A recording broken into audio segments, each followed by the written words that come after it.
Athira, ADGP MR Ajith കുമാറിനെതിരെ എന്തുകൊണ്ട് നടപടിയെടുക്കുന്നില്ല എന്നുള്ള ചോദ്യം വളരെ പ്രസക്തമാണ്.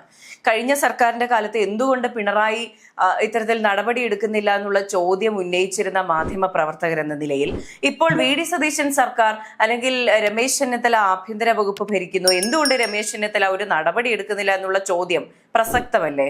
അതെ, ഇപ്പം തന്നെ വന്നിട്ടുണ്ട്. അതായത് SIT റിപ്പോർട്ട് വന്നിട്ടുണ്ട്. അതിൽ കുറച്ച് മാറ്റങ്ങൾ വരുത്തി ഒരാഴ്ചക്കകം റിപ്പോർട്ട് നൽകാനാണ് ഇപ്പോഴത്തെ SIT പറഞ്ഞിരിക്കുന്നത്. അതായത് 2023 ഈ സംഭവം നടക്കുന്നത്. അതായത് ഗൺമാന്മാരെ ഉപദ്രവിച്ചത്.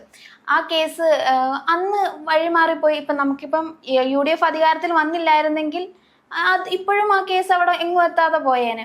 ഇപ്പൊ വന്ന ഏറ്റവും എനിക്ക് തോന്നിയൊരു കാര്യമാണ്, അതായത് വയനാട് ഉരുൾപൊട്ടൽ സമയത്താണ് ഈ കേസ് അട്ടിമറിക്കാനായിട്ട് ADGP ശ്രമിച്ചത്. അതായത് ആ ഒരു കാരണം കൊണ്ട് മാധ്യമങ്ങൾ എല്ലാ ജനങ്ങളുടെ എല്ലാം ശ്രദ്ധ അതിലേക്ക് പോകും എന്നുള്ള രീതിയിലായിരുന്നു ADGPയുടെ ശ്രമം.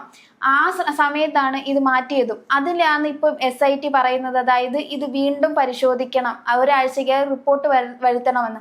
നമ്മളുടെ ആഭ്യന്തരമന്ത്രി തന്നെ പറഞ്ഞു ഇത് ഏതറ്റം വരെയും പോകും, അതായത് ഇതിന്റെ സത്യം പുറത്തു കൊണ്ടുവരും, ഇത് തെളിയിക്കും. നമുക്കറിയാം ഇപ്പോഴത്തെ നമ്മുടെ MLA, ആലപ്പുഴ MLA ആയ AD തോമസിനെ ആയിരുന്നു ഉപദ്രവിച്ചിരുന്നത്, MLA ആയിരുന്നു ഉപദ്രവിച്ചിരുന്നത്. അങ്ങനെയാണ് ഈ കേസ് വന്നതും.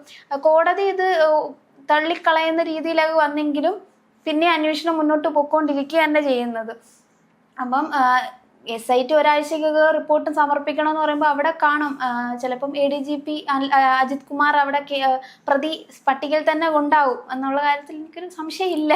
അതെ, അപ്പോൾ എനിക്ക് തോന്നുന്നു ADGP MR അജിത് കുമാറിനെതിരെ നടപടി എടുക്കുക എന്ന് പറയുന്നത് ഇമ്പോസിബിൾ ആയിട്ടുള്ള കാര്യമാണോ എന്ന് നമുക്കങ്ങ് സംശയം തോന്നുകയാണ്. എന്തുകൊണ്ട് എല്ലാവരും നടപടി എടുക്കാൻ വിമുഖത കാണിക്കുന്നു എന്നുള്ളൊരു കാര്യം. ഇപ്പോൾ ഈ ഒരു റിപ്പോർട്ട് സമർപ്പിച്ചിട്ടുണ്ടെങ്കിൽ പോലും അതിൽ തെളിവുകൾ അത്ര ദൃഢമല്ല. അദ്ദേഹത്തിനെതിരെ കാര്യമായിട്ടുള്ള ഒരു കേസ് എടുക്കാനോ അദ്ദേഹത്തിനെതിരെ നടപടി എടുക്കാനോ തരത്തിലുള്ള ഒരു കൃത്യമായ കാര്യങ്ങൾ അല്ലെങ്കിൽ തെളിവുകൾ റിപ്പോർട്ടിൽ ഇല്ല എന്നുള്ള കാരണത്താൽ ഈ റിപ്പോർട്ട് മടക്കി അയക്കുകയാണ് ചെയ്തിട്ടുള്ളത്. അപ്പോൾ VD സതീശൻ അധികാരത്തിലിരിക്കുമ്പോഴും UDF സർക്കാർ അധികാരത്തിലിരിക്കുമ്പോഴും ഇതിൽ സാധിക്കില്ല എന്നുള്ളൊരു ചോദ്യമാണ് പൊതുജനം ചോദിക്കുന്നത്. അത് ശരിക്കും പറഞ്ഞാൽ വാലിഡ് ആണ്. ഇപ്പോ കഴിഞ്ഞ സർക്കാരിന്റെ ഒരു തരത്തിൽ ആലോചിക്കുകയാണെങ്കിൽ കഴിഞ്ഞ സർക്കാരിന്റെ കാലത്ത് ഇത് രക്ഷാപ്രവർത്തനമായിരുന്നു, അത് അങ്ങനെയാണ് ഇങ്ങനെയാണ് എന്ന് പറഞ്ഞത് തള്ളിക്കളഞ്ഞൊരു സാഹചര്യത്തിൽ നിന്ന് ഇതുവരെ എത്തിയല്ലോ എന്ന് വേണമെങ്കിൽ സമാധാനിക്കാം. ആ കേസ് രക്ഷാപ്രവർത്തനമായിരുന്നു എന്ന് പറയുക, ഇത് കണ്ടുവന്ന മുഖ്യമന്ത്രി അങ്ങനെ ഒരു അക്രമം അവിടെ നടന്നിട്ടില്ല എന്ന് പറയുന്നു. പക്ഷെ ലോകമെമ്പാടും ഈ വിഷ്വൽസ് സർക്കുലേറ്റ് ചെയ്തുകൊണ്ടിരിക്കുകയാണ്. എന്നിട്ട് പോലും അത് അങ്ങനെ ഒരു ഗതി ഈ കേസിനുണ്ടായിട്ട് പോലും ഇപ്പോൾ ഇത് തുറക്കുകയാണ്. ഇപ്പോൾ അന്ന് മർദ്ദിച്ചതൊരു വെറും യൂത്ത് കോൺഗ്രസ് പ്രവർത്തകനാണല്ലോ എന്നുള്ളൊരു ലഘുവായിട്ടുള്ള രീതിയാണ് അതിലെടുത്തത്. പക്ഷെ അദ്ദേഹം പിന്നീട് MLA ആകുമെന്ന് ഇവരാരും കരുതിയിട്ട് പോലും ഉണ്ടാകില്ല.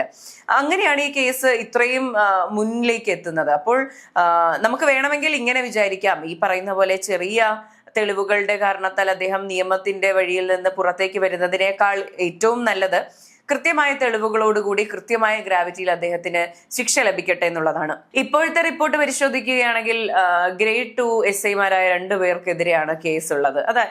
അവർക്കെതിരെയാണ് തെളിവുകൾ കൂടുതലായിട്ടുള്ളത്. പക്ഷെ ഇതിൽ നമ്മൾ മനസ്സിലാക്കേണ്ട കാര്യം എന്ന് പറയുന്നത്, നമ്മുടെ ഒരു സീനിയർ ഇപ്പൊ ADGP റാങ്കിലുള്ള ഒരാള് വന്ന് ഈ പറഞ്ഞ SIമാരോട് ഇത്തരത്തിലാണ് റിപ്പോർട്ട് കൊടുക്കേണ്ടത് അല്ലെങ്കിൽ ഇങ്ങനെയാണ് ഈ കേസ് ഡീൽ ചെയ്യേണ്ടതെന്ന് പറഞ്ഞാൽ അവരതിന് നിർബന്ധിതരാവുകയാണ്. ഒരു പവർ പൊസിഷനിൽ ഇരുന്നു കൊണ്ട് താഴെത്തട്ടിലുള്ള ഉദ്യോഗസ്ഥരെ മാനിപ്പുലേറ്റ് ചെയ്യുക എന്ന് പറയുന്നത് വളരെ വലിയൊരു ക്രൈമാണ്. അത് തന്നെയാണ് പല കേസുകളിലും ഉണ്ടായിട്ടത്. അത് ഈ പൂരം കലക്കൽ കേസ് ആയിക്കോട്ടെ, മറ്റേതൊരു കേസാണെങ്കിൽ പോലും ഇത്തരത്തിൽ കീഴ് ജീവനക്കാരെ മാനിപ്പുലേറ്റ് ചെയ്യാനുള്ള ഒരു ശ്രമം അദ്ദേഹത്തിന്റെ ഭാഗത്ത് നിന്നുണ്ടായിട്ടുണ്ട്. അപ്പോൾ എനിക്ക് തോന്നുന്നു സർക്കാർ ഈ പോലീസ് സംവിധാനത്തിൽ തന്നെ ADGP MR അജിത് കുമാർ എന്ന് പറയുന്ന വ്യക്തി ഒരു ഡോൺ ആയിട്ട് ഇങ്ങനെ മുന്നോട്ട് പോയിക്കൊണ്ടിരിക്കുകയാണ്. അദ്ദേഹത്തിനെതിരെ നടപടി ഉണ്ടാകണം എന്ന് പറയുന്നത് കേരളത്തിന്റെ ആവശ്യമാണ്. എന്നാലോചിച്ച് നോക്കൂ, കേരളത്തിന്റെ പോലീസ് സംവിധാനം എന്ന് പറയുന്നത് എല്ലാവർക്കും വിശ്വാസ്യതയുള്ള ഒന്നായിരിക്കണം. മലയാളികൾക്ക് മാത്രമല്ല, കേരളത്തിന്റെ പരിധിയിൽ വരുന്ന ഇതര സംസ്ഥാന തൊഴിലാളികളായിക്കോട്ടെ അല്ലെങ്കിൽ വിദേശികളായിക്കോട്ടെ, അവർക്ക് സമാധാനമായി കയറി ചെല്ലാൻ പറ്റുന്ന ഒരു ഇടമായിരിക്കണം പോലീസ് സ്റ്റേഷനുകൾ. ഇപ്പൊ നമ്മുടെ ആഭ്യന്തരമന്ത്രി രമേശ് ചെന്നിത്തല പറയുന്നുണ്ട്, സ്റ്റേഷനിലേക്ക് വരുന്നവരോട് good morning, good afternoon, good evening ഒക്കെ പറയണമെന്ന്. അത് മാത്രം പറഞ്ഞാൽ പോരാ, അതിനുശേഷം അവർക്ക് ഒരു സ്വീകാര്യത ലഭിക്കണം. അവർക്കൊരു പരാതി പറഞ്ഞാൽ എനിക്കിതിന് സൊല്യൂഷൻ കിട്ടും എന്നുള്ളൊരു വിശ്വാസം അവരിൽ ഉണ്ടാക്കിയെടുക്കണം. അപ്പോൾ ഇത്തരത്തിൽ താഴേക്ക് സമ്മർദ്ദം ചെലുത്തുന്ന ഒരു ഉന്നത ഉദ്യോഗസ്ഥൻ ഉണ്ടാവുക എന്ന് പറയുന്നത് തന്നെ ഈ സംവിധാനത്തിനെ കളങ്കപ്പെടുത്തുന്ന ഒന്ന് തന്നെയാണ്. അപ്പോൾ ഈ പല പോലീസ് ഉദ്യോഗസ്ഥർക്കും ഈ പറഞ്ഞ DGP MR അജിത് കുമാറിനെതിരെ പറയാൻ ഒരുപാടുണ്ട്. പക്ഷെ പലർക്കും ഭയമാണ്. കാരണം ഇദ്ദേഹം സർവീസിൽ തന്നെ തുടരുകയാണെങ്കിൽ അവർക്ക് ഈ പറഞ്ഞ കീഴുദ്യോഗസ്ഥർക്ക് ഈ സർവീസിൽ തുടരാൻ കുറെ പ്രശ്നങ്ങൾ ഉണ്ടാകും. ഈ സമ്മർദ്ദങ്ങളെല്ലാം തന്നെ അവരുടെ തലയിൽ ഉണ്ടാകും. അപ്പോൾ ഇനിയുള്ള ദിവസങ്ങളിൽ രമേശ് ചെന്നിത്തല കൃത്യമായ നടപടി എടുത്തിരിക്കണം എന്നുള്ളതാണ് നമ്മൾ ആവശ്യപ്പെടുന്നത്. ഇപ്പോൾ തൂഫാൻ നല്ലൊരു പദ്ധതിയാണ്, പോലീസ് സ്റ്റേഷനുകളിൽ വരുത്തിയ മാറ്റം നല്ലൊരു പദ്ധതിയാണ്. അതുപോലെ പല പല പദ്ധതികളും നല്ല മികച്ച രീതിയിൽ മുന്നോട്ട് പോകുമ്പോൾ ഇതൊരു കറയായി ഹിസ്റ്ററിയിൽ ഉണ്ടാകരുത് എന്നുള്ളതാണ്. അഥവാ ഈ പറഞ്ഞ MR അജിത് കുമാർ തെറ്റൊന്നും ചെയ്തിട്ടില്ല, അല്ലെങ്കിൽ സമ്മർദ്ദം ചെലുത്താൻ ശ്രമിച്ചിട്ടില്ല എന്നാണെങ്കിൽ അത്തരത്തിൽ അദ്ദേഹം പുറത്തേക്ക് വരട്ടെ, നിയമത്തിന്റെ വഴിയിൽ നിന്ന് പുറത്തേക്ക് വരട്ടെ. അല്ലാതെ അദ്ദേഹത്തിനെതിരെ നടപടിയെടുക്കാത്തൊരു രീതിയിലേക്ക് കാര്യങ്ങൾ പോകരുത് എന്നുള്ളതാണ്. ഇപ്പൊ നമുക്കിത് ഈ കേസ് തന്നെ നോക്കില്ല, ഒരു പോലീസുകാരന്റെ എല്ലാ ബുദ്ധിയും, അതായത് ഈ കേസ് അട്ടിമറിക്കാനുള്ള ഒരു പോലീസുകാരന്റെ എല്ലാ ബുദ്ധിയും ഇതിൽ പ്രയോഗിച്ചിട്ടുണ്ട്.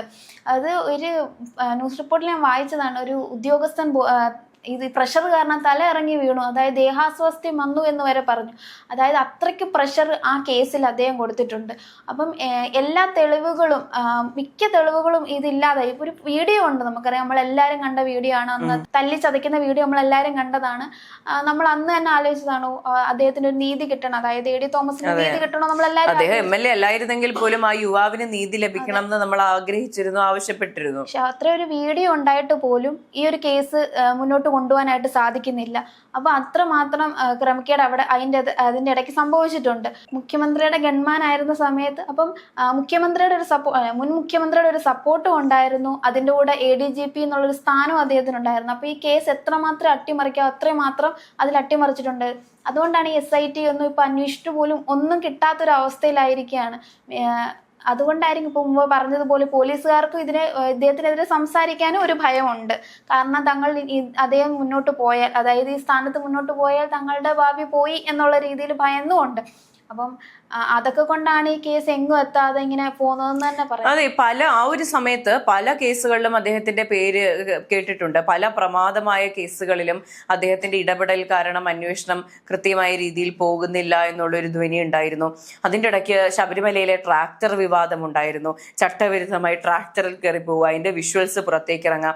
അങ്ങനെ എനിക്ക് പോലീസ് സേനയിൽ എന്ത് വേണമെങ്കിലും ചെയ്യാം എന്നുള്ളൊരു ധാർഷ്ട്യം അദ്ദേഹത്തിന് ഉണ്ടായിരുന്നു.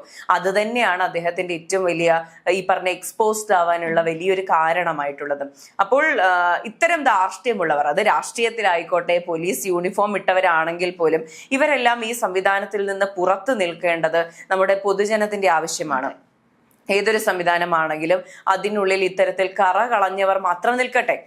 എല്ലാവർക്കും ഇപ്പോ ADGP MR അജിത് കുമാറിനെതിരെ ഒരു പേഴ്സണൽ പരാതിയുമായിട്ട് ഞാൻ പോലീസ് സ്റ്റേഷനിൽ ചെല്ലുന്നു. അപ്പോൾ ഇപ്പോഴത്തെ സാഹചര്യത്തിലാണെങ്കിൽ എനിക്ക് സ്വാഭാവികമായിട്ടും ഒരു ഭയം ഉണ്ടാകും, ഈ കേസ് അട്ടിമറിക്കപ്പെടും, അല്ലെങ്കിൽ അദ്ദേഹം കീഴ് ജീവനക്കാരെ ഉപയോഗിച്ച് എന്നെ ഉപദ്രവിക്കാൻ ശ്രമിക്കുമോ, അല്ലെങ്കിൽ ഈ കേസ് എനിക്കെതിരെ തിരിക്കാൻ ശ്രമിക്കുമോ, ഇത്തരത്തിലുള്ള ഭയം എല്ലാവർക്കും ഉണ്ടാകും. അപ്പോൾ ഇങ്ങനെ ഒരു ഭയമില്ലാതെ പൊതുജനത്തിന് ഏതൊരു പോലീസ് ഉദ്യോഗസ്ഥനോ അല്ലെങ്കിൽ ഏതൊരു ബ്യൂറോക്രാറ്റിനെയോ ഒരു രാഷ്ട്രീയ പ്രവർത്തകനെയോ നേരിടാൻ കഴിയണം. ഒരു ക്രൈം നടക്കുകയാണെങ്കിൽ ഒരു രാഷ്ട്രീയക്കാരനാണല്ലോ പേടിക്കണം എന്ന് വിചാരിക്കാതെ, ഒരു പോലീസുകാരനാണല്ലോ പേടിക്കണം എന്ന് വിചാരിക്കാതെ, അല്ലെങ്കിൽ ഒരു ഗവൺമെന്റ് ഒഫീഷ്യൽ ആണല്ലോ പേടിക്കണം എന്ന് വിചാരിക്കാതെ ഇവർക്കെതിരെ കേസുമായിട്ട് മുന്നോട്ട് പോകാൻ ഓരോ പൗരനും അവകാശമുണ്ട്. അതുകൊണ്ട് തന്നെയാണ് ഇദ്ദേഹത്തിനെതിരെ കേസ് എടുക്കണം, അല്ലെങ്കിൽ കൃത്യമായി എന്താണ് സംഭവിച്ചത് എന്നതിനെ പറ്റി ഒരു അന്വേഷണം നടക്കണമെന്ന് രമേശ് ചെന്നിത്തലയോട് നമ്മൾ ആവശ്യപ്പെടുന്നത്.